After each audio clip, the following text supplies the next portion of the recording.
All right, I have got some things that I wish that I would have known about birth. And we can laugh about them now. I'm done having my kids, but I think that women need to know about this. So whether there's people that just aren't talking about it, or they just realize that, maybe we didn't think it was something that was important to talk about. There's some things that I can look back now, because of course, hindsight's 2020, but I wish I would have known about birth. I wish I would have known about pregnancy, and I wish I would have known about post-birth and postpartum. And the first thing is that how I'm feeling is how the baby's feeling. What I didn't know about stress and worry and being anxious about pregnancy and all the things I was feeding my body, that's how I was developing this infant inside of me. We're not separate by any means. We give them our bloodbath, right? Anything that's going through our system, whether it's sugar and caffeine or stress and worry and anxiety, it's going to the baby, and that's how the baby is developing. And had I known I was hardwiring my kids for stress or maybe a poor diet because I just thought that I could eat anything I wanted while I was pregnant, it was going to be fine. That's how my kid was growing and developing. That's how I was nourishing them and their brain. And I really would have spent some time doing some other things had I known how impactful that would have been on their health. The second thing that I really wish I would have known, and I took the birth classes, and you may have taken birth classes too, when they try to prep you for the labor. And what I didn't know was how physically demanding it really was going to be. I had a pretty long labor with my first two kids, and had I had the physical stamina, had I fed my mind better and maybe meditated and still did some exercises and fed it better, then I would have been in better shape to be able to deliver the kids. But it was exhausting, and I wish I would have had the physical stamina that I needed for that. And the other thing I really wish, and this is probably the most important, is that somebody told me there's something called a fetal ejection reflex.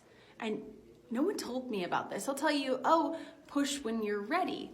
Well, when I'm ready, it was when my brain said, I'm ready, that you're fully dilated, I'm ready.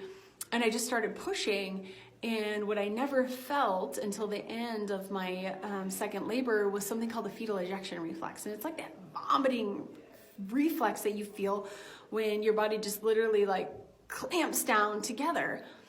Well, I didn't feel that until right at the end, after pushing for 45 minutes with my second child, and I pushed for 3 hours with my first one. In both of those, I had never felt the fetal ejection reflex. And right at the end, right before he just came shooting out, was a fetal ejection reflex. And my body had clamped down, and he just kind of came bolting out of there. Thank God my midwife caught him. But when I told my sister about this, I said, hey, there's something called this fetal ejection reflex, and it's something you should wait for before you push. Don't just push when you think you want to push, because this is inefficient. This is putting stress and strain on their spine. I didn't know that. I had no idea. And that plays a huge role. The birth of your child plays a huge role into the health of them. We talk about this all the time in our office. So I wish I would have known, and women wait for that fetal ejection reflex, because your body can do the work and you don't even actually have to bear down, which was amazing about my sister's birth. And the last thing that I wish somebody would have told me about is the fact that your vagina will swell up to the size of a buffalo, is what I like to say. Nobody told me about the swelling that was going to occur. I had absolutely no idea that you just couldn't even put on underwear because of the amount of inflammation that went on down there.